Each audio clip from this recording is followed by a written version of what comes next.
Versus car, proportionate. Eminence, absolutely. Car was coming right at him. How could they and still do their job? So this involved a law enforcement officer in Minnesota, so avoidance would be off the table for him anyway, just in that capacity. And add on top of that, really wounding the driver. The Okay, now let's go ahead now to the footage. driver just crashed into a car parked at the side of the street. That was that crashing sound at the end. Here's a better clip. Watch the encounter between ICE and an alleged protester in Minneapolis, Minnesota in slow motion.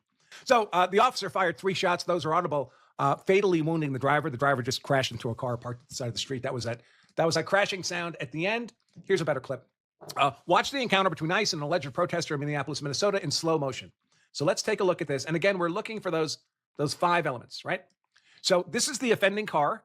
One officer is standing next to the vehicle at the door, telling the lady to get out of her car. Here's another officer. There's an officer off to the right who's going to start walking towards this confrontation. And at some point, you'll see as he's crossing over, he's in front of the vehicle. This is in slow motion. There's the officer crossing in front of the vehicle. You'll see the car is backing up. The wheels are turned to back right. So the front of the car is swinging to the right towards the officer in front of the vehicle. And then we'll see the wheels straighten out and the car race forward. Wheels are straightening, wheels are spinning. Pulls out his gun because the car's coming right at him. Actually spun the wheels. Officer has his gun out. Bam, bam, bam. 3 shots fired. The car crashed. Here's yet another angle. So that one, it really looks like the car contacted the officer there. The element of innocence, right? You can't be the initial aggressor in the confrontation. If you lose innocence, you lose self-defense. But of course, police are allowed to use force to compel compliance with lawful arrest. Here we have a lawful arrest going on. It's presumptively lawful. There's no reason to believe it's not. Get out of the car. The woman's interfering with federal officers. That's a crime. And you might say, well, they're threatening her with force, but their force is lawful. The issue, the element of innocence, involves the use of unlawful force.